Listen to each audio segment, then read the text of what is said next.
बघा, पॉलिटीच्या प्रश्नांनी आपण सुरुवात करूया. प्रश्न क्रमांक 1, पुढे दिलेल्या विधानांपैकी योग्य विधाने ओळखा. संविधानाच्या निर्मितीविषयीचा प्रश्न आहे आणि संविधानाच्या निर्मितीमध्ये सगळ्यात महत्त्वाची बाब जी येते ती म्हणजे तुमची संविधान सभेची जी काही संरचना आहे ती काय काय त्याचे सदस्य आहेत, कशा पद्धतीने संविधान सभा जी आहे ती कॉन्स्टिट्यूट झालेली आहे, असे वेगवेगळे प्रश्न तिथे येत असतात. त्या संदर्भातलीच ही वाक्य आहेत. दिनांक 9 डिसेंबर 1946 रोजी भारताच्या संविधान सभेची पहिली बैठक पार पडली. विधान जे आहे ते योग्य आहे. संविधान सभा अस्तित्वात कधी आली किंवा कॉन्स्टिट्यूट कधी झाली, स्थापन कधी झाली तर नोव्हेंबर 1946. नोव्हेंबर 1946 मध्ये संविधान सभा जी आहे ती निर्माण होते. Under the scheme formulated by or scheme given by, कोणी दिलेल्या स्कीमद्वारे तर कॅबिनेट मिशन प्लॅन जे काही आहे, कॅबिनेट मिशनचे 3 सदस्य मॉडर्न इंडियामध्ये पण वारंवार विचारले जातात. Sir Stafford Cripps, A V. Alexander आणि जे आहे Lord Pethick Lawrence. Stafford Cripps, A V. Alexander आणि लॉर्ड पेथिक लॉरेन्स हे 3 सदस्य आहेत त्या कॅबिनेट मिशनचे.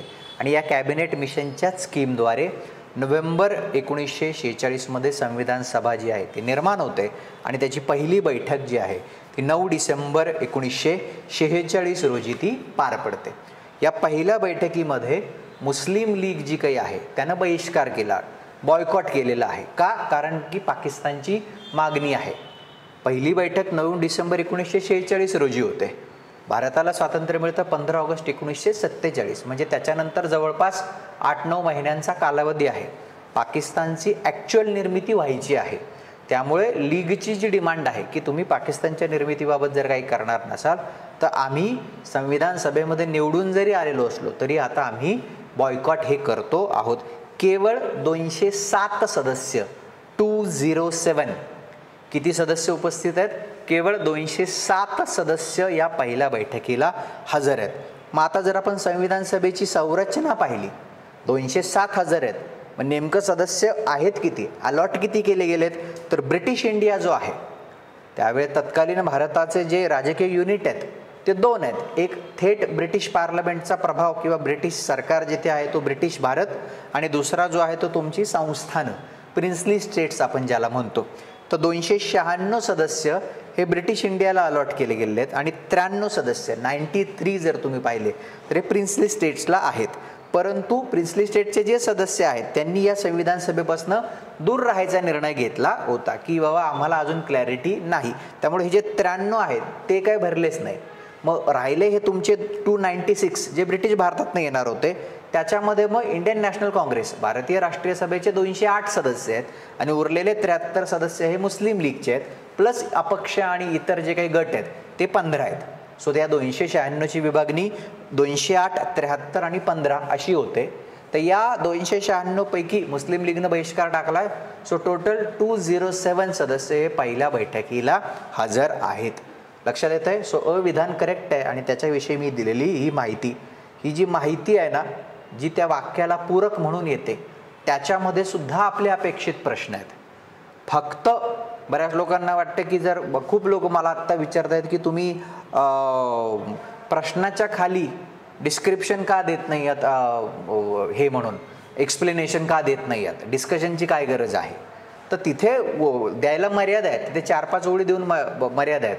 बरं, त्या ज्या ओळी आहेत त्या इतर पुस्तकात लिहिलेल्या आहेतच. प्रश्नाच्या अनुषंगाने बोललं की आपल्याला पटपट गोष्टी तिथे ग्रास्प व्हायला मदत होते. लक्षात येतं? सो 9 डिसेंबर 46, नोव्हेंबर 1946 कॅबिनेट मिशनचा सगळी योजना. त्याच्यानंतर किती सदस्य अलॉट होते, ब्रिटिश भारतातून किती होते, प्रिन्सली स्टेटमधून किती आहेत जे त्यांनी दिलेच नाहीत, मुस्लिम लीगनं बॉयकॉट केला आहे, 73 सदस्य लीगचे आहेत, आणि फायनली मग 207 कसे तिथं हजर आहेत. विधान, डॉक्टर सच्चिदानंद सिन्हा हे ब्रिटिश पद्धतीनुसार संविधान सभेचे अस्थायी टेम्पररी अध्यक्ष म्हणून निवडले गेले. विधान अर्ध योग्य आहे, अर्ध अयोग्य आहे. Sachchidananda Sinha oldest member of the constituent assembly, संविधान सभेचे सर्वात ज्येष्ठ सदस्य, oldest member doctor Sachchidananda Sinha होते. आणि त्यामुळं तुमचे परमनंट अध्यक्ष जे की कोण झाले, डॉक्टर राजेंद्र प्रसाद, ते निवडण्यापूर्वी टेम्पररी प्रेसिडेंट म्हणून सच्चिदानंद सिन्हा यांची निवड केली गेली होती. पण एखाद्या सभेच्या अध्यक्षपदी ओल्डेस्ट मेंबर असावेत ही जी परंपरा आहे ही फ्रेंच प्रॅक्टिस आहे. फ्रेंच पद्धतीनुसार डॉक्टर सच्चिदानंद सिन्हा जे आहेत हे संविधान सभेचे टेम्पररी अध्यक्ष म्हणून निवडण्यात आले होते. त्यामुळं अर्धविधान बरोबर आहे, अर्धविधान चुकीचं आहे. सो ब विधान अयोग्य आहे. आणि क विधान H.C. मुखर्जी हे संविधान सभेने ठरवल्यानुसार व्ही.टी. कृष्णम्माचारी यांच्यानंतर निवडले गेलेले संविधान सभेचे दुसरे उपाध्यक्ष होते. हेही विधान अंशतः चुकीचं आहे. का? 11 डिसेंबर 1946 11 डिसेंबर 1946 रोजी डॉक्टर राजेंद्र प्रसाद यांची परमनंट अध्यक्ष म्हणून ते इलेक्ट होतात, त्यांची नेमणूक होते. त्यानंतर काही दिवसात म्हणजे 25 जानेवारी 1947 रोजी H.C. मुखर्जी हे संविधान सभेचे पहिले उपाध्यक्ष होतात. So H.C. मुखर्जी हे दुसरे नव्हते तर ते पहिले होते, पहिले उपाध्यक्ष होतात जे 25 जानेवारी 1947 रोजी तिथे निवडून येतात. त्यानंतर संविधान सभा ठरवते की संविधान सभेला आणखी एक उपाध्यक्ष असावेत, म्हणजे एकूण 2 व्हाईस प्रेसिडेंट तिकडे असावेत. सो जे सेकंड व्हाईस प्रेसिडेंट आहेत ते निवडले गेले व्ही.टी. कृष्णम्माचारी 16 जुलै 1947 रोजी. म्हणजे जानेवारीमध्ये H.C. मुखर्जी आहेत आणि जुलैमध्ये तुमचे व्ही.टी. कृष्णम्माचारी आहेत. त्यांचा क्रम जो आहे तो तिथे चुकवण्यात आलेला आहे. आधी H.C. मुखर्जी येतात, नंतर व्ही.टी. कृष्णम्माचारी येतात. सो क विधान सुद्धा चुकीचं आहे. योग्य विधाने विचारलंय, फक्त अ जे आहे ते करेक्ट आहे. लक्षात येते. प्रश्न बारकाईनं वाचता आला पाहिजे, तिथंच उत्तर असतं. कुठेतरी आपल्याला किरकोळ पद्धतीने फसवण्याचा प्रयत्न तिथं फक्त मी तो करत असतो. ज्यांचा अभ्यास आहे, बरेच लोक म्हणतात की पूर्वीचं आमचं जे डेक्कन IAS होतं ते आणि आत्ता सुभाष अकॅडमीचं सुद्धा ही आपली दुसरी टेस्ट सिरीज आहे की तुम्ही पेपर किचकट काढता. किचकट काढत नाही, तेच मटेरियल वापरतो, फक्त सेट करताना कॅज्युअली सेट न करता थोडंसं आम्ही लक्षपूर्वक थोडं मेहनत करून जे आहे तिथे तो डेटा जो आहे तो थोडा फिरवत असतो, जेणेकरून तुमचं उत्तर देताना थोडासा तुमच्या रिव्हिजनचा कस लागला पाहिजे. बाकी असं काहीतरी कुठून तरी वेगळ्याच रेफरन्समधून मटेरियल आणलं आहे असं कधीही होत नाही. सेकंड, दुसरा प्रश्न, उच्च न्यायालयाच्या न्यायाधीशांच्या बडतर्फीची पद्धत कशी असावी याविषयीची तरतूद घटनेच्या कितव्या अनुच्छेदांतर्गत करण्यात आलेली आहे? हायकोर्ट आपण PYQ डिस्कशनमध्ये पण पाहिलं आणि पहिल्या टेस्टमध्ये पण बघितलं. घटनेचा भाग 6 अनुच्छेद 214 ते 231, भाग 6 अनुच्छेद 214 ते 231 याच्यामध्ये काय म्हटलंय की आता कुठे आहे की हायकोर्टाच्या न्यायाधीशांची बडतर्फी जी आहे ती कुठल्या अनुच्छेदात दिली तर आर्टिकल 217. आर्टिकल 217. मग कोण करू शकतं? राष्ट्रपतींच्या आदेशानं हायकोर्टाचे जे जजेस आहेत त्यांची बडतर्फी केली जाते. पण राष्ट्रपतींचा हा जो आदेश आहे तो त्यांना स्वतःच्या मर्जीने किंवा मंत्रिमंडळाच्या नुसत्या सल्ल्याने काढता येतो का? तर नाही. त्याकरता त्यांना संसदेचं ॲड्रेसिंग लागतं. म्हणजेच काय, संसदेनं सेम सेशनमध्ये एकाच त्याच्या अधिवेशनामध्ये दोन्ही सभागृहांमध्ये जर विशेष बहुमतानं, विशेष बहुमत म्हणजे कसं, एकूणच्या निम्म्यापेक्षा जास्त आणि उपस्थित आणि मतदान करणाऱ्यांच्या 2/3 इतकं किमान एवढ्या बहुमतानं संसदेच्या दोन्ही सभागृहांमध्ये उच्च न्यायालयाच्या न्यायाधीशांच्या बडतर्फीचा ठराव जर पारित केला तर राष्ट्रपती तसा आदेश पुढे काढू शकतात. ही प्रक्रिया सर्वोच्च न्यायालयाच्या न्यायाधीशांबाबतही सेम ॲप्लिकेबल आहे. ही प्रक्रिया सर्वोच्च न्यायालयाच्या न्यायाधीशांबाबत सुद्धा सेम ॲप्लिकेबल आहे. म्हणजे आधी ती येते आर्टिकल 124 मध्ये, आधी ती येते आर्टिकल 124 मध्ये, नंतर ती येते आर्टिकल 217 मध्ये. इथे सुप्रीम कोर्टाच्या न्यायाधीशांच्या बडतर्फीविषयी पण येतं आणि इथे हायकोर्टाच्या न्यायाधीशांच्या बडतर्फीविषयी येतं. सो 217 मध्ये नेमकं त्यांनी काय लिहिलं माहिती आहे का? जर तुम्ही कॉन्स्टिट्यूशनचं ॲक्च्युअल आर्टिकल बघितलं तर तिथं त्यांनी म्हटलंय की HCच्या जजेसची जी बडतर्फीची पद्धत असेल ती सेम असेल आर्टिकल 124 मध्ये दिल्याप्रमाणे. ती सेम असेल आर्टिकल 124 मध्ये दिल्याप्रमाणे. म्हणजे थोडक्यात त्यांनी 217 मध्ये पद्धत सांगितली आहे, पण तिथं म्हणताना सुद्धा त्यांनी रिपिटेशन केलं नाहीये. त्यांनी म्हटलं 124 मध्ये जसं SCच्या जजेससाठी केलं होतं तसंच इकडे करा. म्हणजे थोडक्यात हायकोर्टाच्या न्यायाधीशांच्या बडतर्फीची पद्धत 217 मध्ये सांगताना सुद्धा त्यांनी 124 मध्ये जी दिली आहे तीच वापरा असं सांगितलेलं आहे. लक्षात येतंय. आणि मग त्या जजेसच्या बडतर्फीची जी कारणं आहेत ती आपल्याला माहिती आहेत. कुठली दोन आहेत? जसं सुप्रीम कोर्टाच्या बाबतीतही तेच आहेत.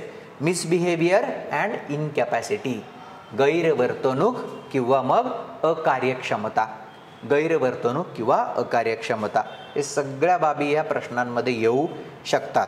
पुढे मग मुद्दा जो येतो की जजेस इन्क्वायरी ॲक्ट 1968 ची थोडीशी आपण चर्चा करू.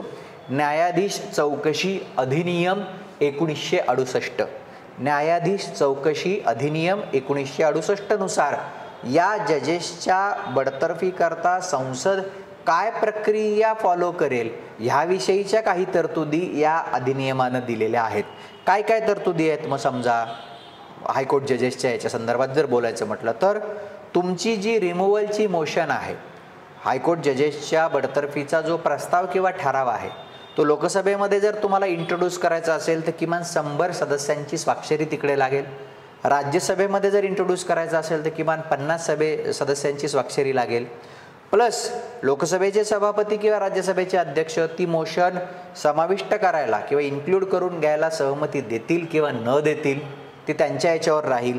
प्लस त्या सभागृहानं 3 मेंबर कमिटी 3 सदस्यीय समिती तिथे गठीत करावी जी या न्यायाधीशाच्या बडतर्फीबाबत किंवा त्याच्यावरच्या आरोपांबाबत चौकशी करेल. त्या समितीमध्ये एकतर भारताचे सरन्यायाधीश असावेत किंवा एखाद्या त्या सर्वोच्च न्यायालयातले इतर न्यायाधीशांपैकी कोणीतरी असावं. प्लस हायकोर्टाचे चीफ जस्टिस असावेत. प्लस राष्ट्रपतींच्या मते जे डिस्टिंग्विश्ड ज्युरिस्ट आहेत, एक काय आपण कायदेपंडित आहेत निष्णात, ते तिथे असावेत. आणि मग ते त्यांचं काही ना काही फाइंडिंग देतील आणि मग हाऊस वोटिंग करेल आणि मग फायनली राष्ट्रपती बडतर्फ करतील. अशी जी प्रोसिजर आहे जेणेकरून सहजरित्या हायकोर्टाच्या जजेसला किंवा सुप्रीम कोर्टाच्या जजेसला पदावरनं बडतर्फ करता येऊ नये, त्यांना अधिकाधिक इंडिपेंडन्स आणि सिक्युरिटी मिळावी म्हणून हा न्यायाधीश चौकशी अधिनियम 1968 बनवला गेलेला आहे. 217 परत ते लक्षात ठेवा. आत्तापर्यंत कुठल्याही न्यायाधीशाची बडतर्फी अशा पद्धतीने झालेली नाही. आत्ता जे एक प्रकरण चालू आहे दिल्ली आणि त्या सगळ्या हायकोर्टाच्या बाबतीत जे वर्तमानपत्रामध्ये चालू आहे त्याच्यासाठी मला हा प्रश्न जो आहे तो महत्त्वाचा वाटतो. बाकी 214 अनुच्छेद आपल्याला माहिती आहे की high court for each state, PYQ मध्ये मी बोललोय, पहिल्या टेस्टमध्ये पण बोललोय की प्रत्येक राज्याकरता उच्च न्यायालय असावे, पण 2 राज्यांमध्ये सामायिक असू शकतं. 7वी घटना दुरुस्ती 1956. 215 मध्ये हा प्रश्न गेल्या वर्षीच्या प्रिलिम्समध्ये विचारला आहे. हायकोर्ट हे काय असेल? अभिलेख न्यायालय, कोर्ट ऑफ रेकॉर्ड म्हणूनही काम करेल. डायरेक्ट आर्टिकल त्यांनी विचारलं होतं गेल्या वर्षी. 215 आणि 222 मध्ये आहे एका उच्च न्यायालयातून उच्च न्यायालयाच्या न्यायाधीशाची बदली दुसऱ्या उच्च न्यायालयामध्ये करण्याविषयीची तरतूद ही 222 मध्ये ती येते. नेक्स्ट प्रश्न क्रमांक 3, योग्य जोड्या जुळवा. फंडामेंटल राईट्सच्या बाबतीत मी कंबाईन पूर्वपरीक्षेला जोड्या लावा हेच प्रश्न घेतोय, कारण ते फक्त आर्टिकल आणि त्याच्यामधली तरतूदच विचारतात. फार डिटेल ते आत्तापर्यंत गेलेलं नाही आहे. त्यामुळं आपण प्रिपेअर करताना सुद्धा किमान भाग 3 12 ते 35 पाठ करून ठेवावं. म्हणजे काय होईल की तुम्हाला त्याच्यातल्या आर्टिकल्स आणि त्याच्या तरतुदी जरी माहीत असल्या तर निगेशननी आपल्याला काही गोष्टी करता येतील. सो 1 बाय 1 आपण बघूया. काय पर्याय क्रमांक 4 मध्ये आय थिंक सगळंच ते दिलेलं आहे. क्रमानं जाऊया. अनुच्छेद जो आहे पहिला येतो 15. आपला जो बंच आहे 14 ते 18 समानतेचा हक्क, राईट टू इक्वॅलिटी. त्याच्यातला 15 जो आहे की काय आहे आणि त्यातले आपल्याला माहिती आहे की 15, 16, 19, 29 आणि 30 या आर्टिकलमध्ये असणारे जे मूलभूत हक्क आहेत ते केवळ भारतीय नागरिकांनाच उपलब्ध आहेत. केवळ भारतीय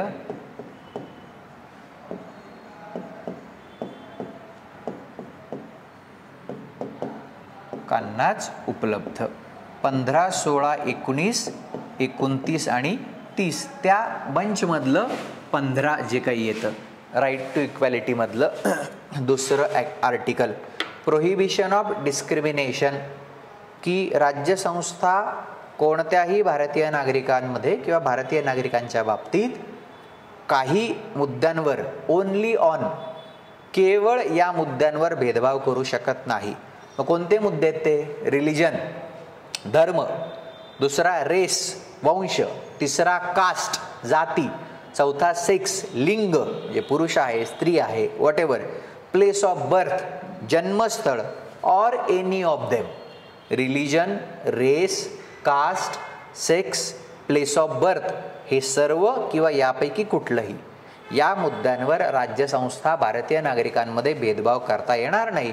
आणि मग पुढे आपल्याला त्याच्या ॲन्सिलरी तरतुदी माहिती आहेत की या मुद्द्यावरून कोणालाही दुकानं असतील, सार्वजनिक रेस्टॉरंट असतील, तुमचे हॉटेल्स असतील, त्यानंतर प्लेसेस ऑफ पब्लिक एंटरटेनमेंट सार्वजनिक मनोरंजनाची ठिकाणं असतील किंवा विहिरी ज्या आहेत सार्वजनिक त्याचा वापर करणे असेल, टँक तलावांचा वापर करणं असेल, बाथिंग घाट न्हाणीघरांचा वापर करणं असेल, रस्ते असतील किंवा पब्लिक सगळी जी काही रिसॉर्ट आहेत त्या जागा असतील, इथे सुद्धा तुम्हाला या मुद्द्यांवरती मज्जाव करता येणार नाही. So this is article 15. त्यानंतर जर आपण क्रमानं जायचं म्हटलं तर येतं ते आर्टिकल 20.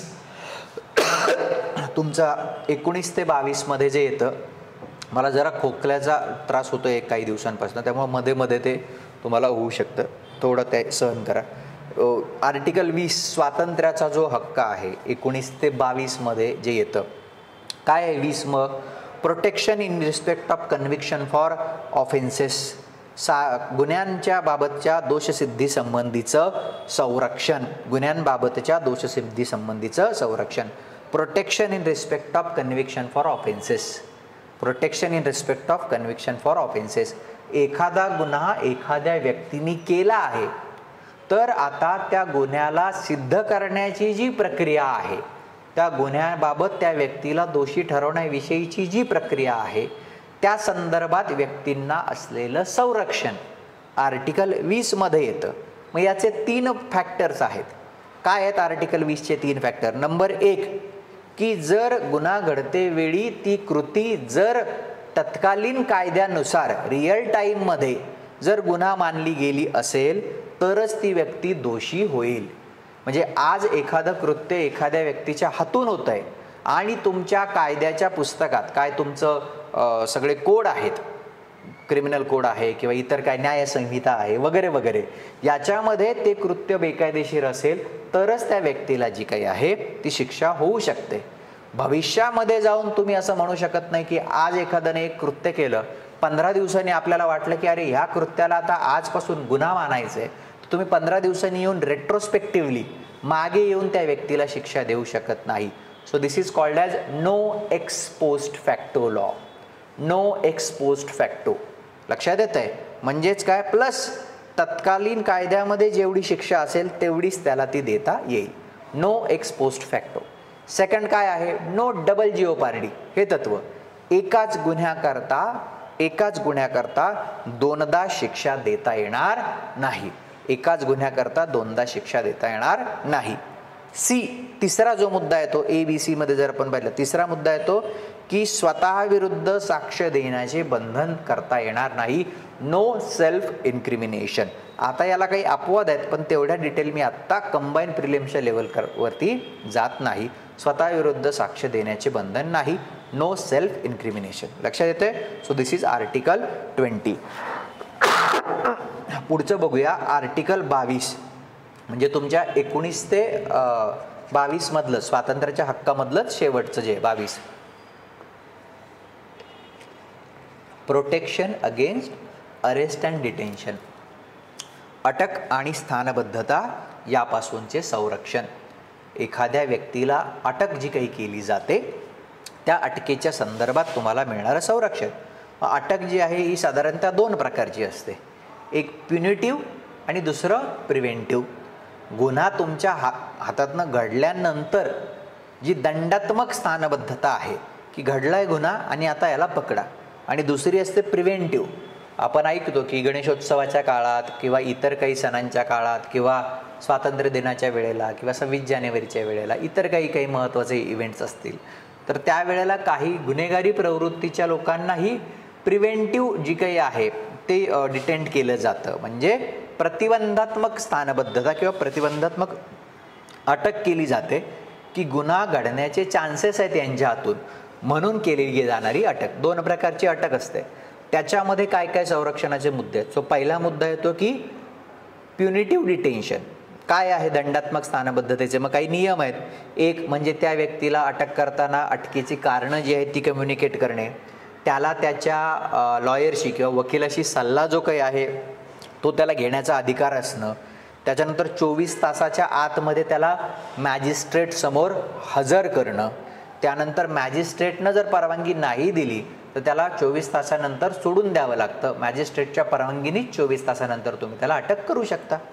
आणखी मग असेच काही संरक्षण जे आहे ते प्रिव्हेंटिव्हमध्ये पण आहेत की तुम्ही मॅक्सिमम एखाद्याला 3 महिने प्रिव्हेंटिव्ह डिटेन करू शकता, प्रतिबंधात्मक त्याला अटक करू शकता. ॲडवायझरी बोर्ड असतं त्याच्याकरता, त्या सल्लागार मंडळाच्या सल्ल्याशिवाय तुम्ही त्याला 3 महिन्यापेक्षा जास्त प्रतिबंधात्मक अटकेत ठेवू शकत नाही. त्याला प्रतिबंधात्मक अटकेसाठीची जी कारणं आहेत ती त्याला सांगणं हे त्याचा असणारा फंडामेंटल राईट आहे, ती कम्युनिकेट करावी लागतात. पण जर आपण म्हटलं की पब्लिक इंटरेस्ट, सार्वजनिक हिताकरता ते रिस्की असेल तर ते तसं सांगणं अनिवार्य नाही. प्लस त्याला त्या प्रकारच्या प्रिव्हेंटिव्ह डिटेन्शनच्या आदेशाच्या विरोधात काही बाजू मांडण्याची संधी जी आहे ती द्यायला हवी. So this is article 22. आणि शेवटचं जे येतं तिथलं क मध्ये अनुच्छेद 33 आर्म फोर्सेस आणि फंडामेंटल राईट्स, की जे तुमचे आर्मी आहे, नेव्ही आहे, एअरफोर्स आहे, हे जी सशस्त्र दलं आहेत, प्लस तुमच्या ज्या पॅरामिलिटरी ऑर्गनायझेशन्स आहेत, निमलष्करी दलं आहेत, यांना फंडामेंटल राईट्सचं ॲप्लिकेशन इतर सामान्य नागरिकांप्रमाणे देता येत नाही. कारण तसं केलं तर काही संरक्षणाबाबत गंभीर मुद्दे उपस्थित होऊ शकतात. म्हणजे काय, मग त्या केसमध्ये भारताची जी संसद आहे त्या संसदेला अधिकार आहे की हे जे तुमचे फंडामेंटल राईट्स आहेत 6, ह्यांना काही मॉडिफाय करून किंवा ॲब्रिज करून किंवा याच्यामध्ये काही कपात करून ते आर्म फोर्सेस करता लागू करणे. तर तसा असणारा जो अधिकार आहे संसदेचा तो दिलेला आहे आर्टिकल 33 मध्ये. लक्षात येतं आहे. आणि इकडे जे पर्याय क्रमांक 2 आहे, सार्वजनिक नोकऱ्यांमध्ये समान संधी, तो आहे आर्टिकल 16. तो आहे आर्टिकल 16. आत्ता जे सगळं आरक्षणाच्या बाबतीत महाराष्ट्रामध्ये जी सगळी चर्चा चालू आहे मराठा आरक्षणाच्या संदर्भात, महाराष्ट्रातल्या या सगळ्या याच्यामध्ये आत्ता मराठा आरक्षणाच्या संदर्भात एक घुसळण चालू आहे, ओबीसी आरक्षणाच्या संदर्भात काही एक चर्चा चालू आहे. ही सगळी चर्चा आणि आर्टिकल 15 आणि 16 हे खूप महत्त्वाचे आहेत. सो 15 आणि 16 आपल्याला क्लिअर माहीत असायला पाहिजे की रिलिजन, रेस, कास्ट, सेक्स 16 मध्ये जे मुद्दे येतात की सार्वजनिक नोकऱ्यांमध्ये तुम्ही भेदभाव करू शकत नाही. कुठल्या मुद्द्यांवर? रिलिजन, धर्म, रेस, वंश, कास्ट, जाती, सेक्स, लिंग, प्लेस ऑफ बर्थ, जन्मस्थळ, तुमचं डिसेंट आणि त्याच्यानंतर तुमचं राहिवास, त्या ग्राउंडवरती होणार नाही. पण याला काही अपवाद आहेत आणि मग ते सगळे अपवाद 15-16 मध्ये येतात. 15 मध्ये शैक्षणिक बाबतीतलं रिझर्वेशन आणि काही तरतुदी येतात, 16 मध्ये मग नोकऱ्यांच्या बाबतीतलं ते येतं. लक्षात येते. सो हे झाले तुमचे इथं दिलेले 4 आणि आर्टिकल 16. नेक्स्ट प्रश्न क्रमांक 4, पुढे राज्याच्या धोरणाकरिताची मार्गदर्शक तत्त्वे दिलेली आहेत. कंबाईन पूर्वच्या दृष्टीने हे माझं तसं म्हटलं तर पॉलिटीचं टेस्ट सिरीजच्या दृष्टीने तिसरं महत्त्वाचं लेक्चर आहे. पहिल्या याच्यामध्ये मी PYQ डिस्कस केले गेल्या वर्षीचे, पहिली टेस्ट आणि हे तिसरं. तर दोन्ही डिस्कशनमध्ये मी मार्गदर्शक तत्व आपल्याला पाठ असली पाहिजेत, त्यांचा क्रम आयोग विचारतोय, त्याचे आर्टिकल आणि त्यातल्या तरतुदी विचारतोय, हे वारंवार सांगितलेलं आहे. तोच प्रश्न आहे की ती त्यांच्या अनुच्छेदांच्या क्रमानुसार जुळवा. सेम प्रश्न आयोगानं याआधी विचारलेला आहे, सेम प्रश्न विचारलेला आहे. मी परत एकदा सांगतो तुम्हाला, टेस्ट सिरीजमध्ये आमचा भर याच्यावरच आहे की पूर्वी काय विचारलेलं आहे आणि आता काय विचारलं जाऊ शकतं. लक्षात घ्या, पॅटर्न सुद्धा PYQवरच बेस्ड आपला आहे. ते त्यांच्या अनुच्छेदाच्या क्रमानुसार लावा. मग काय आन्सर आहे? तुम्ही जर बघितलं, क्रमानं बघितलं तर क पर्याय बघा, समान न्याय आणि मोफत कायदेशीर मदत, आर्टिकल 39A. काय येते आर्टिकल 39A कॅपिटल ए. तुम्हाला आठवत असेल, आय थिंक मी पहिल्या टेस्टमध्ये वगैरे हे डिस्कस केलं आहे. 42वी घटना दुरुस्ती कायदा 1976 द्वारे DPSP मध्ये ज्या 4 तरतुदी टाकण्यात आल्या त्यापैकी एक 39A. त्यानंतर काय आहे ड, कामाच्या ठिकाणी न्याय्य आणि मानवी परिस्थिती आणि मातृत्वासाठी सूट आर्टिकल 42. हे सुद्धा मी आय थिंक PYQ किंवा पहिल्या टेस्टमध्ये डिस्कस केलेलं आहे 42. त्यानंतर अ, नागरिकांकरता समान नागरिक संहिता युनिफॉर्म सिव्हिल कोड आर्टिकल 44. हे बहुतेकांच्या पाठ असतं. आणि ब, न्यायपालिका आणि कार्यकारी मंडळ यांचे विभाजन आर्टिकल 50. 2 टेस्ट आणि आधीचं PYQ याच्यामध्येच आपण 7-8 मार्गदर्शक तत्व 7-8 कसली डिस्कशन धरलं जर 10-12 सगळी मार्गदर्शक तत्व बोललेलो आहोत. डिस्कशनमध्ये तुम्ही आर्टिकल 39 मधली सगळी तत्व ABCDEF डिस्कस केलेली आहेत. सो क 39A जे 42व्या घटना दुरुस्तीने टाकलं, ड आर्टिकल 42, अ आर्टिकल 44 आणि ब न्यायपालिका आणि कार्यकारी मंडळांचे विभाजन आर्टिकल 50. याच्या जोडीने आपण हे बघतोच आहोत कुठलं article 40 organisation of village panchayat, ते आपल्याला माहिती आहे. आर्टिकल 45 आपण डिस्कस केलं आहे ज्याच्यामध्ये 86व्या घटना दुरुस्तीने बदल केला होता. आपण पाहिलं की अर्ली चाइल्डहुड केअरचं तत्व 45 मध्ये टाकलेलं आहे. येथे लक्षात. नेक्स्ट प्रश्न क्रमांक 5, पंचायत राज व्यवस्थेसंबंधित समित्या आणि त्यांच्या शिफारशी या संदर्भातील अयोग्य जोडी ओळखा. अयोग्य जोडी किंवा जोड्या ओळखा. काय काय अयोग्य आहे मग याच्यामध्ये अ आणि ड हे अयोग्य आहे. पर्याय क्रमांक 3 कसं कसं अयोग्य आहे बघू आपण आता. पहिलं क्रमानं जाऊया क्रॉनॉलॉजिकली. ब जे आहे ते करेक्ट आहे म्हटलं. बलवंतराय मेहता समिती. बलवंतराय मेहता समिती कधी बसवली आहे 1957 मध्ये. मग काय काय शिफारशी आहेत या बलवंतराय मेहता समितीच्या डिटेल आपण आता फक्त शिफारशींबद्दल बोलूया. काय काय आहे इथं म्हटलं जिल्हाधिकारी हे जिल्हा परिषदेचे अध्यक्ष. करेक्ट आहे, ही शिफारस त्यांनी केली. आणखी काय केली होती त्रिस्तरीय पंचायत राज व्यवस्था असावी. आणखी काय केली होती ग्रामपंचायतीची निवडणूक थेट व्हावी पण जी पंचायत समिती आणि जिल्हा परिषद आहे त्यांची निवडणूक अप्रत्यक्ष व्हावी. प्लस पंचायत समिती ही कार्यकारी प्रकारची बॉडी असेल, कार्यकारी संस्था असेल आणि जिल्हा परिषद ही ॲडवायझरी सल्ला देणारी किंवा सल्लागार पद्धतीचं काम करणारी, कोऑर्डिनेटिंग संचालन करणारी आणि सुपरवायझरी पर्यवेक्षण करणारी संस्था असेल.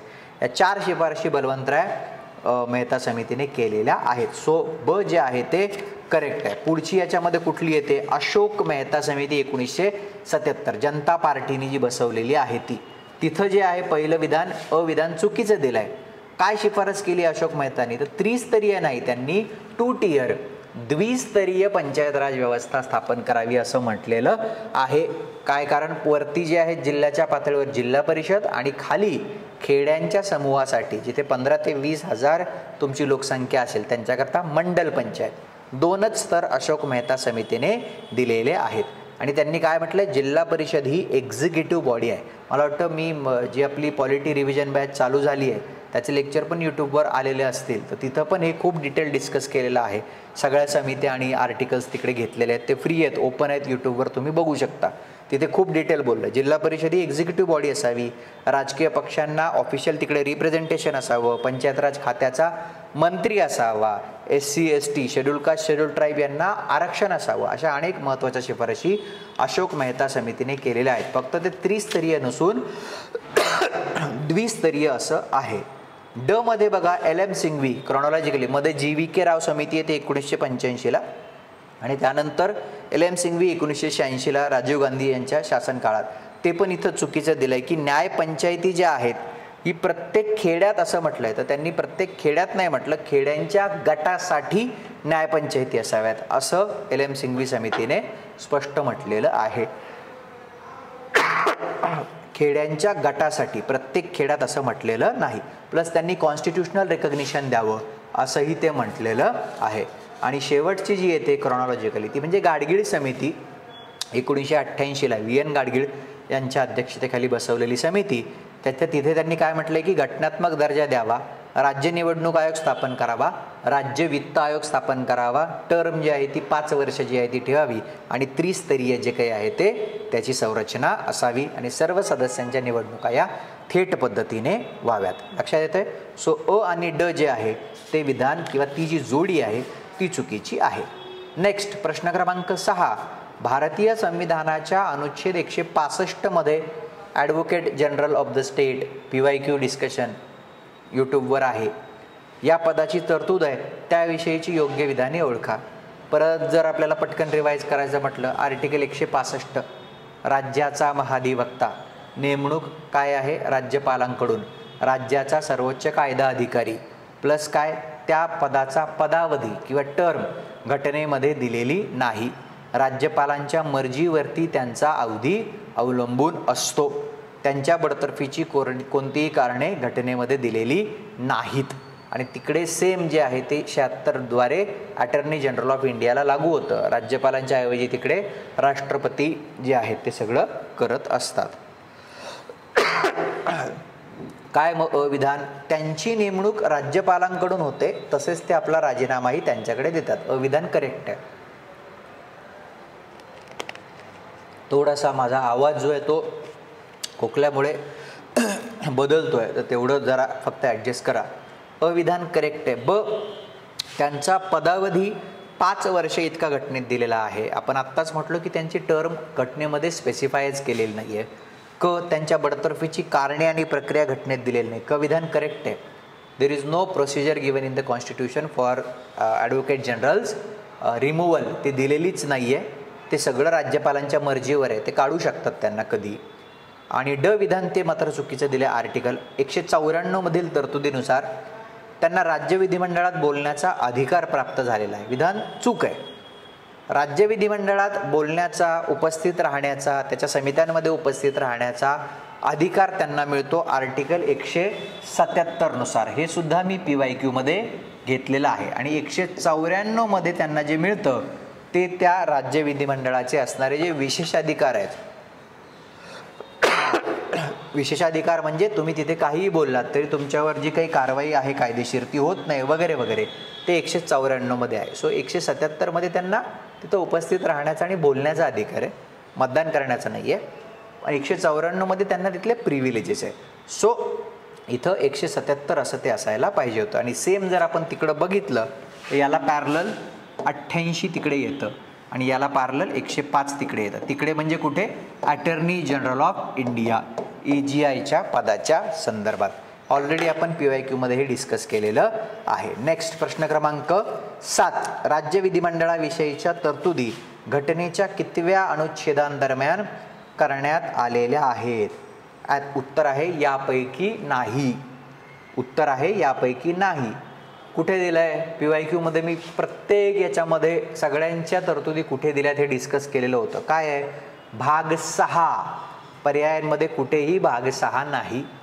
State legislature, state executive, high court हे सगळे घटनेच्या भाग 6 मध्ये आहेत. भाग 5 मध्ये नाही आहे. भाग 5 मध्ये तुमचं पार्लमेंट आणि युनियनचं सगळं ते एक्झिक्युटिव्ह वगैरे येतं. स्टेटच्या बाबतीत तुम्ही भाग 6 मध्येच एंट्री करता. बेसिक अंडरस्टँडिंग आहे. भाग 6 आर्टिकल 168 ते 212. भाग 6 168 ते 212 राज्याचं विधिमंडळ. राज्याचं विधिमंडळ. आणि 153 ते 167 मध्ये येतं राज्याचं कार्यकारी मंडळ, ते पण भाग 6. लक्षात येतंय. आणि मग त्याच्यानुसार मग तुमच्या राज्यात विधिमंडळ येतं. आणि आपण पाहिलं होतं PYQ मध्ये पण आणि पहिल्या टेस्टमध्ये पण की विधान परिषद मग द्विगृही कुठे कुठे आहे. तर आंध्र प्रदेशमध्ये आहे, त्याची संख्या पण आपण पाहिली. बिहारमध्ये आहे, कर्नाटकमध्ये आहे, आपल्याकडे वरती आलं तर महाराष्ट्रामध्ये आहे, तेलंगणामध्ये आहे आणि उत्तर प्रदेश जे आहे तिथे ते आहे. लक्षात येतोय. सो आन्सर यापैकी नाही. आपल्याला जर माहीत असेल ना तर आपण ठाम राहायला पाहिजे उत्तरावर. बरेच लोक मला म्हणले की टेस्टच्या याच्यानंतर की सर आम्हाला वाटलं की यापैकी नाही कसं असेल, म्हणून शेवटी मग मी लिहून टाकलं पर्याय क्रमांक 2. यापैकी नाही कसं असेल म्हणजे आर्टिकल 168 ते 212 भाग 6 मी कन्फर्म आहे ना. मग मी कन्फर्म आहे तर तिथं भाग 5 दिलेला असल्यावर मग यापैकी नाही कसं असेल हा प्रश्नच उरत नाही. सो आपल्याला जो कॉन्फिडन्स पाहिजे ना तो असायलाच पाहिजे का, आणि हा कॉन्फिडन्स असा मोघम येत नाही बघा, उगच काहीतरी छाती फुलवून हा मी आता आत्मविश्वासात आहे असं होत नाही. कॉन्फिडन्स हा जो मुद्दा आहे ना तो एक काय आपण म्हणतो तो साईड इफेक्ट आहे, चांगल्या अर्थानं साईड इफेक्ट आहे. तो तुमच्या अभ्यासाच्या पाठोपाठ चालतो, अभ्यास आणि रिव्हिजन पुढे पुढे चालतं, कॉन्फिडन्स हळूहळू त्याचा हात धरून चालायला लागतो. असा फुकाचा कॉन्फिडन्स येत नाही. आत्मविश्वास नावाची गोष्ट अशी आव आणून घेता येत नाही. ते जे आहे ना की यू कॅन विन वालं, तसला तो प्रकार नाही आहे सिव्हिल सर्व्हिसेसमध्ये. बरेच लोक म्हणतात की जर तुम्ही परीक्षेच्या आधी व्हिडिओ का टाकत नाहीत, थोडंसं मॉरल बूस्ट होतं किंवा परीक्षेच्या आधी 2 दिवसामध्ये काही होत नाही. Civil services is like a test match. ती T20 नाही, T20 नाही की यायचं आणि सिक्सर मारून जायचे आणि कसं तरी आडवं तिडवे शॉट्स खेळायचे, हे नाही आहे. सिव्हिल सर्व्हिसेस ही निरंतर चालणारी प्रक्रिया आहे. त्याचा एक अवधी दिलेला आहे. एकदा वेळ गेली गेली, एकदा वेळ गेली. टेस्ट सिरीज आहे, त्याचा कालावधी 2 ते 3 महिने आहे. त्या काळामध्ये ते करायला पाहिजे. आदल्या दिवशी मी काहीतरी सगळे पेपर घेतो मार्केटमधून झेरॉक्स आणि डिस्कस करतो असं होत नाही. एवढं बंबार्डिंग एका दिवसात ते शक्य नाही. कॉन्फिडन्स पाहिजे की भाग 6च आहे, 168 ते 212 भाग 6 आहे. भाग 5 दिलेला असलं मी लिहिणार नाही, यापैकी नाही.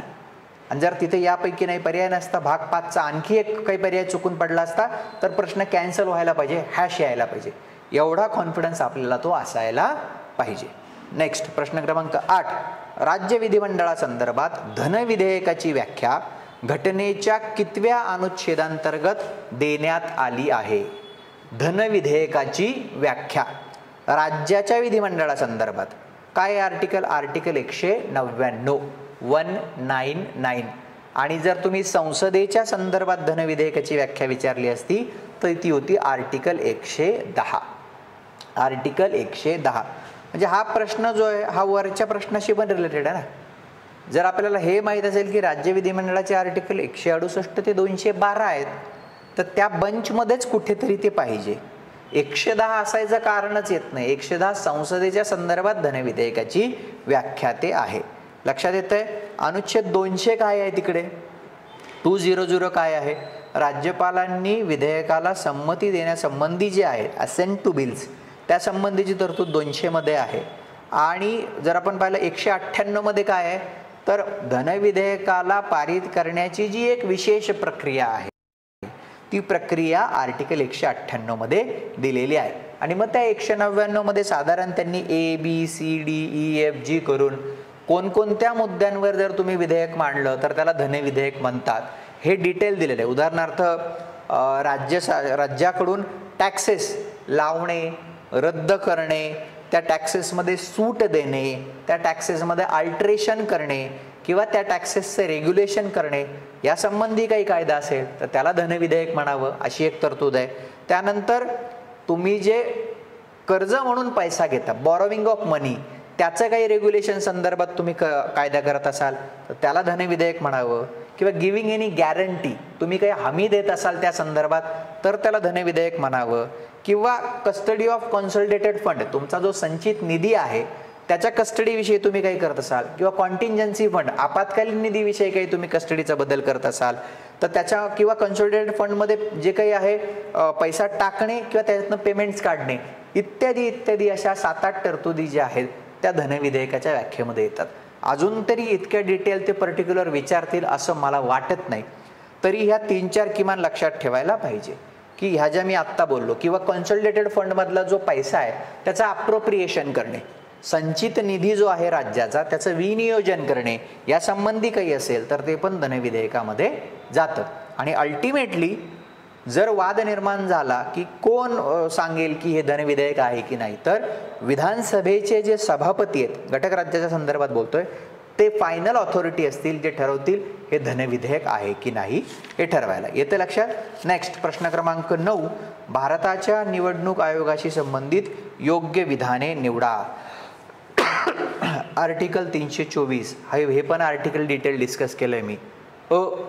निवडणूक आयोगाच्या 3 आयुक्तांच्या बडतर्फीकरता सर्वोच्च न्यायालयांच्या न्यायाधीशांकरता वापरली जाणारी पद्धत लागू करावी लागते. हा पण मुद्दा सध्या चर्चेत आहे ना.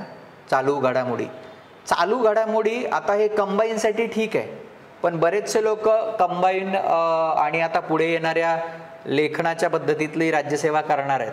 तर चालू घडामोडींची एक वेगळ्या पॅटर्नची सवय आपल्याला लागली आहे महाराष्ट्रामध्ये, की कोणाला कोणता पुरस्कार मिळाला, कोणी कोणतं पुस्तक लिहिलं, कोणत्या खेळाडूंनी काय केलं, ह्या चर्चेतल्या व्यक्ती, चर्चेतले खेळ आणि चर्चेतलं पुरस्कार, अशा एक ठोकळेबाज पद्धतीची सवय लागली आहे. कंबाईन पुरता ती ठीक आहे. आता जर आपल्याला लेखनाच्या ह्याच्यात उतरायचं असेल, GS2 ची जी आत्ता आहे पॉलिटी अँड गव्हर्नन्स, त्याची बॅच माझी सुरू होणार आहे या महिन्याच्या शेवटी, GS2. तर तिथं आपण हे बोलणारच आहोत. वेगवेगळ्या बॅचेस आत्ता आपण सुभाष अकॅडमीमध्ये सुरू करतोय. 20 सप्टेंबरपासून माझी मराठी वाङ्मयाची ऑप्शनलची बॅच सुरू होते MPSCसाठी.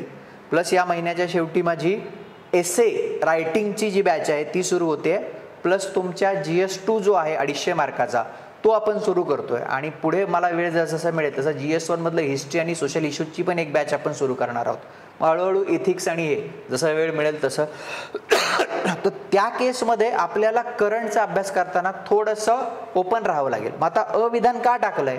आत्ता जो सगळा गदारोळ भारतामध्ये निवडणूक आयोगाच्या कारभाराबद्दल होतोय, तर तिथं विरोधी पक्षांनी ही मागणी केली आहे की निवडणूक आयोगाच्या हे जे निवडणूक आयुक्त आहेत यांची बडतर्फी झाली पाहिजे. ही एक डिमांड मध्यंतरी येत होती. तर त्या बडतर्फीची पद्धत काय आहे असा प्रश्न GS2 मध्ये आपल्याला अपेक्षित आहे. ते लिहून काढावं लागेल की असं असं होतं, कुठून हा मुद्दा चर्चेत आला, काय याचा रेफरन्स आहे, हे सगळं आपल्याला आता नवीन पॅटर्न करता लक्षात ठेवावं लागणार आहे. हे मी फक्त जे लोक लिहिण्याच्या याच्यातही स्पर्धेत आहेत त्यांच्याकरता बोलतो आहे. सो अविधानामध्ये करेक्ट आहे का? तर ते चूक आहे. तिन्ही आयुक्तांच्या बडतर्फी करता तुम्हाला करावं लागत नाही. मुख्य निवडणूक आयुक्त जे आहेत त्यांच्या बडतर्फी करता तुम्ही सर्वोच्च न्यायालयाच्या न्यायाधीशांच्या बडतर्फीची मॅनर आणि ग्राउंड म्हणजे मिसबिहेवियर आणि इनकॅपॅसिटी हे कारणं आणि पद्धत सगळी संसदेच्या दोन्ही सभागृहांमध्ये, मग ते जसं आपण मगाशी हायकोर्टाच्या न्यायाधीशांबाबत बोललो ते सगळं तिकडे CEC करता होतं. आणि इतर जे तुमचे निवडणूक आयुक्त आहेत, मुख्य निवडणूक आयुक्त सोडून, त्यांच्या बडतर्फी करता मात्र रेकमेंडेशन ऑफ CEC, मुख्य निवडणूक आयुक्तांची जी शिफारस आहे ती आवश्यक असते. बाकी त्यांना तुम्ही सुप्रीम कोर्टाच्या न्यायाधीशांच्या प्रक्रियेने काढत नसता. लक्षात येतंय? ब विधान, निवडणूक आयुक्तांचा कालावधी कार्यकाल 6 वर्षे किंवा वयाची 65 वर्षे जे आहे तितका असतो. ब करेक्ट आहे.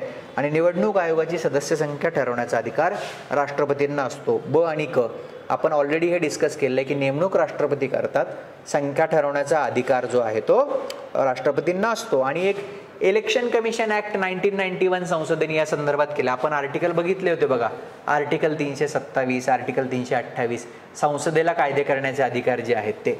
सो इलेक्शन कमिशन ऍक्ट 1991 मध्ये संसदेने काय म्हटलं होतं की या मल्टी मेंबर इलेक्शन कमिशन मध्ये या ऍक्टनुसार म्हटलंय की सगळे जे निवडणूक आयुक्त असतील यांना समान अधिकार असतील, इक्वल पॉवर्स जे असतील, लाईक सुप्रीम कोर्ट जजेस. प्लस जर त्या निवडणूक आयोगातल्या आयुक्तांमध्ये मतभेद झाला, डिफरन्स ऑफ ओपिनियन झालं, तर मेजॉरिटीने निर्णय घेतला जाईल. आणि 6 वर्षे किंवा वयाची 65 इतका त्यांचा कालावधी असेल. हे पण त्या EC ऍक्टमधनं सुद्धा येतं.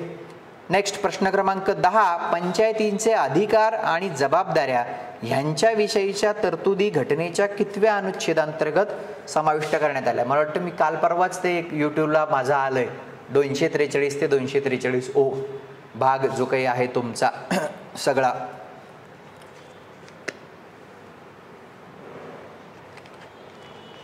काय आन्सर आहे मग? आर्टिकल 243 G 243 G मध्ये ते येतं. आपण 11वी अनुसूची जे पाहिली परवाच्या याच्यामध्ये, यूट्यूबलाच आहे म्हणून सांगतो, ओपन आहे. आणि त्याच्यामधले जे 29 फंक्शनल आयटम्स आहेत त्यासंबंधी आर्टिकल 243 G. मग काय 243 मध्ये काय व्याख्या आहेत? आता मी परत रिवाईज करत नाही, गेल्या लेक्चरमध्ये मी बोललो की 243 मध्ये काय व्याख्या आहे? जिल्ह्याची व्याख्या आहे, ग्रामसभेची व्याख्या आहे, मध्यवर्ती पातळी म्हणजे पंचायत समिती म्हणजे काय त्याची व्याख्या आहे, पंचायतीची व्याख्या आहे, पंचायतीच्या क्षेत्राची व्याख्या आहे, लोकसंख्येची व्याख्या आहे आणि खेड्याची जी आहे ती व्याख्या आहे. 40A मध्ये काय आहे? 243A मध्ये काय आहे की ग्रामसभा जी काही आहे ती तुमचे असे पॉवर्स एक्सरसाइज करेल किंवा असे फंक्शन्स करेल की जे राज्य विधिमंडळ जे आहे तो तुमचं त्यांना कायदा करून देईल.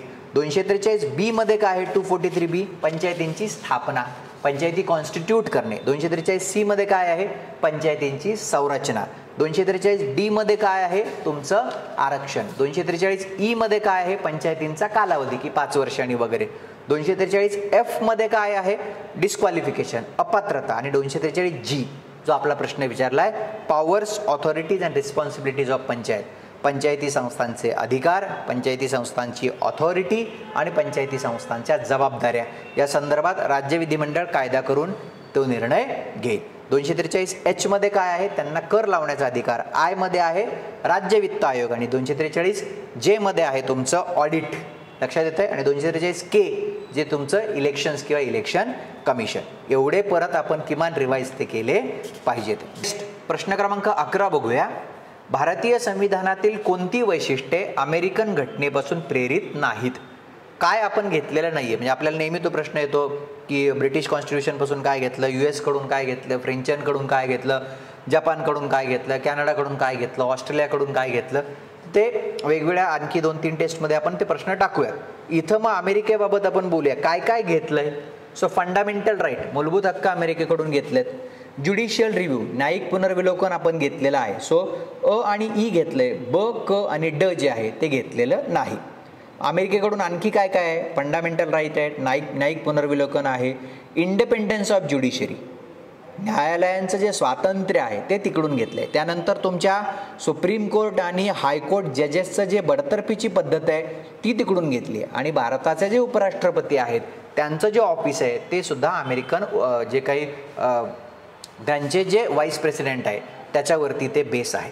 मग कायद्याचे राज्य नावाची जी गोष्ट आहे, कायद्याचे राज्य, हे कुठून घेतलंय? रूल ऑफ लॉ, ब्रिटिश कॉन्स्टिट्यूशनकडनं. म्हणजे तुमचं जे पार्लमेंटरी गव्हर्नमेंट आहे किंवा संसदीय शासन व्यवस्था आहे, कायद्याचे राज्य ही संकल्पना ही सगळी ब्रिटिशांच्या याच्यातून येते. समवर्ती सूचीचा जो मुद्दा आहे, कॉन्करंट लिस्ट, ही ऑस्ट्रेलियन कॉन्स्टिट्यूशन मधून आपण ते घेतलंय. आणि कायद्याद्वारे स्थापित प्रक्रिया, प्रोसिजर एस्टॅब्लिश्ड बाय लॉ, हे जपानीज किंवा जपानच्या संविधानातनं आपण घेतलेलं आहे. सो ब, क, ड हे US कडून घेतलेलं नाही. प्रश्न क्रमांक 12, राज्य लोकसेवा आयोगाविषयक तरतुदी घटनेच्या भाग किती काय म्हटलंय? 16 मधील अनुच्छेद 315 ते 323 दरम्यान दिलेले आहेत. विधान चूक आहे. भाग 14 तो आहे. आर्टिकल करेक्ट आहे. तुमचं भाग जो आहे तो चुकीचा दिलेला आहे. भाग 16 नाही तर भाग 14 मधल्या 315 ते 323 दरम्यान UPSC संघ लोकसेवा आयोग आणि SPSC राज्य लोकसेवा आयोग यांच्याविषयीच्या तरतुदी देण्यात आलेल्या आहेत. सो अविधान चुकीचं आहे. राज्य लोकसेवा आयोगाची सदस्य संख्या ठरवण्याचा अधिकार राज्यपालांना असतो. विधान करेक्ट आहे. प्लस संख्या ही राज्यपाल ठरवतात. अध्यक्ष प्लस इतर सदस्यांची नेमणूक जी आहे तेही राज्यपाल जे आहेत ते ठरवतात. पात्रता जी आहे राज्य लोकसेवा आयोगाच्या सदस्यांची ती एक्झॅक्टली घटनेत दिलेली नाही, पण घटनेत काय म्हटलं की किमान निम्मे सदस्य जे आहेत तुम्ही ठरवाल त्याच्या किमान निम्मे हे किमान 10 वर्ष केंद्र सरकारच्या किंवा राज्य सरकारच्या नोकरीत राहिलेले असावेत. सेवा शर्ती, कंडिशन्स ऑफ सर्व्हिस ठरवण्याचा अधिकार राज्यपालांना आहे. प्लस त्यांचं जे वय आहे निवृत्तीचं 6 वर्ष किंवा वयाची 62 वय एवढं ज्याच्यातलं जे आधी ते एवढं ते असतं. आणि क विधान, राज्य लोकसेवा आयोगाचे सदस्य आपला राजीनामा राज्यपालांकडे देऊ शकतात. तसेच त्यांना पदावरून बडतर्फ करण्याचा अधिकार राज्यपालांना असतो. विधान जे आहे ते अर्ध बरोबर आणि अर्ध चूक म्हणजे चुकीचंच आहे. काय आहे मग विधान? आपला राजीनामा ते राज्यपालांकडे देतात इतपत बरोबर आहे, पण त्यांच्या बडतर्फीचा जो अधिकार आहे तो राज्यपालांना नसतो, तो राष्ट्रपतींना असतो. आणि सेम UPSC प्रमाणे राष्ट्रपती त्यांची बडतर्फी करतात. UPSCच्या सदस्यांची जशी होते तशीच SPSCच्या सदस्यांची पण होते. म्हणजेच त्यांचे जे काही नॉर्म्स आहेत म्हणजे बँकरप्सी, दिवाळखोरी या कारणावरती ते होऊ शकतं. पेड एम्प्लॉयमेंट आउटसाईड, बाहेर कुठे तुम्ही पगारी नोकरी करत असाल तर, किंवा राष्ट्रपतींच्या मते ते अनफिट आहेत, infirmity of body or mind, त्यांना शारीरिक किंवा मानसिकदृष्ट्या ते शक्य नाही, किंवा गैरवर्तणूक असेल तर मग तो मुद्दा सुप्रीम कोर्टाकडे इन्क्वायरी करता द्यावा लागतो. आणि गैरवर्तणुकीच्या बाबतीत सुप्रीम कोर्ट जे रेकमेंड करेल तसं तुम्हाला वागावं लागतं. सो राष्ट्रपती बडतर्फ करतात आणि त्याची पद्धत जी आहे ती वेगळी आहे. सो क विधान जे आहे ते चुकीचं आहे. अ मध्ये आर्टिकल बरोबर दिलेत पण भाग चुकीचा दिला आहे आणि क विधान चुकीचं आहे. नेक्स्ट प्रश्न क्रमांक 13, संविधान सभेच्या मसुदा समितीविषयीची अयोग्य विधाने ओळखा. मी मसुदा समितीविषयी काही भाग PYQ डिस्कशनमध्ये आपण जेव्हा मुंशी अय्यंगार फॉर्म्युला भाषेविषयी तो डिस्कस करत असताना आपण बोललेलो आहोत की तुमची जी ड्राफ्टिंग कमिटी आहे जी 29 ऑगस्ट 1947 रोजी सेटअप करण्यात आली, स्थापन करण्यात आली, अर्थात अध्यक्ष कोण आहेत तिचे, मग डॉक्टर बाबासाहेब आंबेडकर, घटनेचे शिल्पकार म्हणून ओळखले जाणारे doctor Babasaheb Ambedkar, doctor BR Ambedkar, Bhimrao Ramji Ambedkar हे त्याचे अध्यक्ष आहेत. 7 सदस्य ते टोटल तिकडे आहेत. त्यापैकी 2 इथे दिलेत बघा, N गोपाळस्वामी अय्यंगार, अल्लादी कृष्णस्वामी अय्यर 3 दिलेत, KM मुंशी. महत्त्वाची नावं तिथे दिली आहेत. 3 नावं ही झाली. एक डॉक्टर बाबासाहेब आंबेडकरांचं नाव आहे, त्यानंतर अल्लादी कृष्णस्वामी अय्यर, N गोपाळस्वामी अय्यंगार आणि KM मुंशी. हेच वारंवार विचारले जातात. हे 4 नावं किमान पाठ असायला पाहिजे. सय्यद मोहम्मद सादुल्ला हे आणखी जे एक नाव, N माधवराव हे आणखी एक नाव, आणि TT कृष्णम्माचारी हे एक आणखी नाव. म्हणजे N माधवराव यांनी BL मित्तर जे आहेत, BL मित्तर अगोदर होते पण ते आजारी पडले म्हणून त्यांच्या जागेवर माधवराव आले, आणि TT कृष्णम्माचारी हे DP खैतान यांच्या जागेवर आले, जे खैतान त्यांची डेथ झाली होती म्हणून त्यांच्या जागेवर TT कृष्णम्माचारी आले. या 7 लोकांचं आपल्याला नाव लक्षात पाहिजे. आणि या समितीने पहिला मसुदा ऑक्टोबर 48 मध्ये सादर केला. विधान चूक आहे. पहिला मसुदा फेब्रुवारी 1948 मध्ये सादर झाला आणि त्याच्यानंतर मग त्यांनी विचार करायला वेळ दिला लोकांना आणि दुसरा मसुदा ऑक्टोबर 48 मध्ये सादर केला. सो क विधान जे आहे ते चुकीचं आहे. अ आणि ब जे आहे ते करेक्ट आहे. नेक्स्ट प्रश्न क्रमांक 14, केंद्र आणि राज्यांमधील विधिविधानात्मक संबंध कुठे दिलेले आहेत? भाग 11 आर्टिकल 245 ते 255. सेंटर स्टेट रिलेशनशिप जी आहेत, लेजिस्लेटिव्ह रिलेशन भाग 11 245 ते 255. दुसरा पर्याय भाग 11 256 ते 263 मध्ये प्रशासकीय संबंध दिलेत.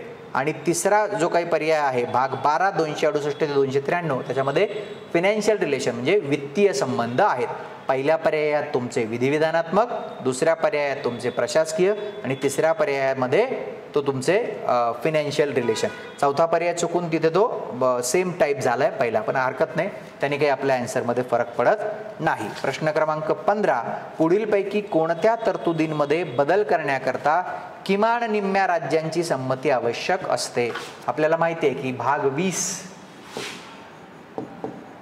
आर्टिकल 368 मध्ये घटना दुरुस्तीची प्रक्रिया दिलेली आहे आणि ही घटना दुरुस्तीची प्रक्रिया साधारणतः 2 पद्धतीने पार पाडली जाते.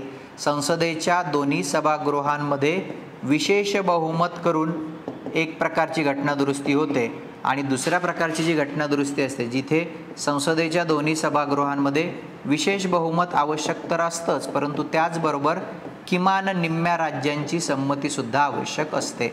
ह्या 2 प्रकारे आपल्याकडे घटना दुरुस्ती केली जाते. आणि तिसरा एक प्रकार, तो प्रकार नाही आहे, तिसरा प्रकार एक बदल घटनेमध्ये केला जाऊ शकतो जो साध्या बहुमताने आणि साध्या विधेयकाप्रमाणे केला जातो.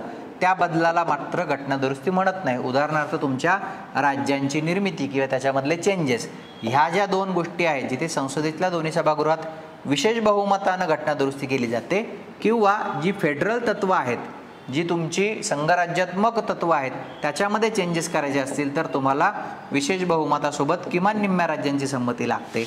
असे हे 2 मेजर प्रकार पडतात. तर प्रश्न विचारला की कोणासाठी निम्म्या राज्यांची संमती लागत असते? विशेष बहुमत तर आहेच आहे. विशेष बहुमत म्हणजे एकूणच्या निम्म्यापेक्षा जास्त आणि उपस्थित आणि मतदान करणाऱ्यांच्या किमान 2/3 इतकं दोन्ही ठिकाणी लागतं. बाकी मग घटना दुरुस्तीची प्रक्रिया आपल्याला डिटेल माहिती आहे की कुठल्याही सभागृहात घटना दुरुस्ती विधेयक मांडता येतं. खाजगी सदस्य किंवा गव्हर्नमेंट दोघेही ते मांडू शकतात. लोकसभेतही ते चालतं, राज्यसभेतही चालतं. दोन्ही सभागृहात स्वतंत्रपणे ते विशेष बहुमतानं पारित झालं पाहिजे. त्याकरता संयुक्त अधिवेशन किंवा संयुक्त बैठक संसदेची घेता येत नाही. आणि 24वी घटना दुरुस्ती कायदा 1971 द्वारे घटना दुरुस्ती विधेयकाला संमती देणं राष्ट्रपतींवर बंधनकारक करण्यात आलेलं आहे. कुठले आहेत आपण बघूया. वस्तू आणि सेवा कर, GST काउन्सिल आणि त्या संदर्भात वस्तू आणि सेवा कर असं त्याला काउन्सिल म्हणायला पाहिजे, मंडळ स्पेसिफिकली, पण हरकत नाही, कंबाईनमध्ये ते तेवढं चालतं. अ आणि क म्हटलंय. राष्ट्रपतींच्या निवडणुकीची पद्धत, राष्ट्रपतींच्या निवडणुकीची पद्धत, कारण त्याच्यामध्ये आपण पाहिलं विधानसभेचे मेंबर्स पण असतात, इलेक्टेड मेंबर्स. त्यानंतर सुप्रीम कोर्ट आणि हायकोर्ट यांच्याविषयीच्या तरतुदी, तिथेही निम्म्या राज्यांची संमती लागते. 7वी अनुसूची जी आहे आपण बघितलंय, संघसूची, राज्यसूची, समवर्ती सूची, त्यातल्या याद्या संदर्भात बदल करायचा असेल तिथेही लागते. प्लस आर्टिकल 368 मध्ये जो संसदेचा घटना दुरुस्ती करण्याचा अधिकार आहे त्याच्यात काही छेडछाड करायची असेल तिथेही निम्म्या राज्यांची संमती लागते. प्लस केंद्र आणि राज्य यांच्यामध्ये जे डिस्ट्रीब्युशन ऑफ लेजिस्लेटिव्ह पॉवर आहे, विधिविधानात्मक संबंध आत्ताच आपण बघितलं 245 ते 255, तिथे काही बदल करायचा असेल तिथे सुद्धा तुम्हाला ते लागतं. बाकी मग मूलभूत हक्क जर आपण पाहिले, फंडामेंटल राईट्स, DPSP आणि जे काही आहेत हे 2 मेजर, इकडे तुम्हाला विशेष बहुमत लागतं, निम्म्या राज्यांची संमती लागत नाही. आणि इतर जे काही आहेत कार्यालयीन भाषा आणि हे सगळं जे आहेत त्याला घटनादुरुस्तीची प्रोसेसच लागत नाही, ते साध्या विधेयकाप्रमाणे होतं. लक्षात येतं आहे. सो इथे आपले 15 प्रश्न जे आहेत ते पॉलिटीचे कंप्लीट होतात. इथं आपण थांबूया. धन्यवाद.